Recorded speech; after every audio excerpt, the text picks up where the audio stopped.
Hello student, कैसे हैं आप सब। एक बार पुनः शिव कोचिंग क्लासेस पर स्वागत है। उम्मीद करता हूं आप सब अच्छे होंगे, मस्त होंगे, बेहतर होंगे, आपकी पढ़ाई बेहतर चल रही हो। बच्चों, आज का हमारा टॉपिक है संदेह अलंकार हिंदी ग्रामर में। बोर्ड एग्जाम के हिसाब से काफी महत्वपूर्ण है। आप किसी भी क्लास में हैं, इसे आप तैयार कर लें। सबसे पहले शब्द का अर्थ समझते हैं। संदेह का मतलब क्या होता है बच्चों? हम किसी चीज को देखें लेकिन हम समझ ही ना पाए कि ये आखिर है क्या। किन्हीं दो वस्तुओं का हमें उसी वस्तु में रंग दिखाई देना। जैसे आप मान लीजिए दो कलर लीजिए और पेन में लगाकर उसको घुमाइए तो आप समझ ही नहीं पाएंगे कि लाल है कि नीला है। मतलब वहां पे आपको संदेह उत्पन्न हो जाएगा।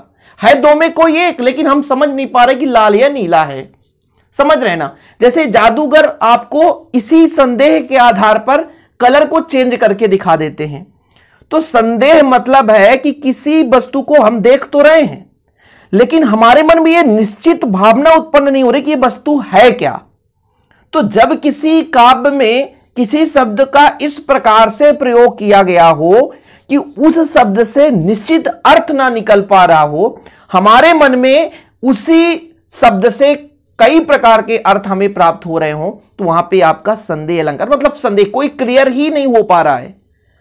जैसे एग्जाम्पल में आप लोग समझोगे, पहले परिभाषा आप लोग लिखे कि जहां रूप, रंग या गुण की समानता के कारण किसी वस्तु को देखकर यह निश्चित ना हो कि वह वही वस्तु है, वहां संदेह अलंकार होता है। इसमें अंत तक संशय बना रहता है। अंत तक सारी बीच नारी है कि नारी बीच सारी है, कि सारी ही की नारी है कि नारी ही की सारी है।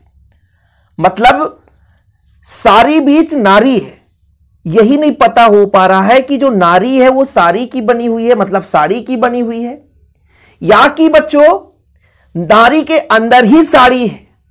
क्या बोला गया कि साड़ी के बीच में नारी घुसी हुई है, कि नारी के अंदर से साड़ी निकल रहा है।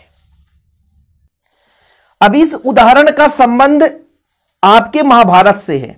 आप लोग महाभारत देखे होंगे तो दुशासन जो होता है वो द्रौपदी के कपड़े को खींच रहा होता है और श्री कृष्ण की कृपा से द्रौपदी की साड़ी इतनी लंबी हो जाती है कि वो खींचते खींचते थक जाता है। तब वहां पर थोड़ा सा संदेह उत्पन्न होता है कि हम तो खींच रहे हैं कपड़ा, तो क्या कपड़े से ही ये नारी बनी हुई है या कि नारी के अंदर इतना कपड़ा घुसा हुआ है। तो संदेह है ना भाई कि वास्तविक रूप से ये नारी है कि ये पूरा साड़ी है, मतलब साड़ी की बनी हुई है। तो वहां पे संदेह अलंकार हो गया।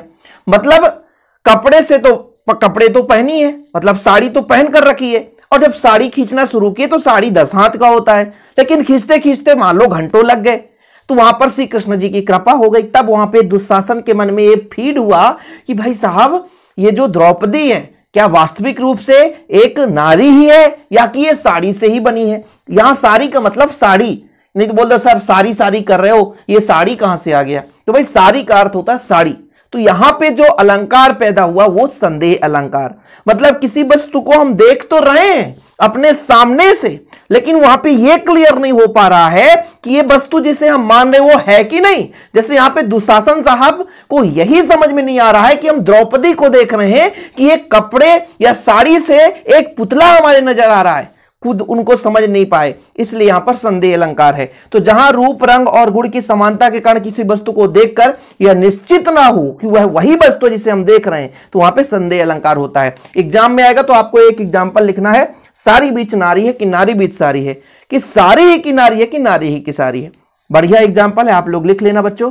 शिव कोचिंग क्लासेस में पहली बार आए तो चैनल को सब्सक्राइब जरूर कर लें और ऐसे वीडियो पाने के लिए हमारे चैनल को सब्सक्राइब कर लें। मिलते हैं अगली वीडियो के साथ बच्चों। जय हिंद, वंदे मातरम।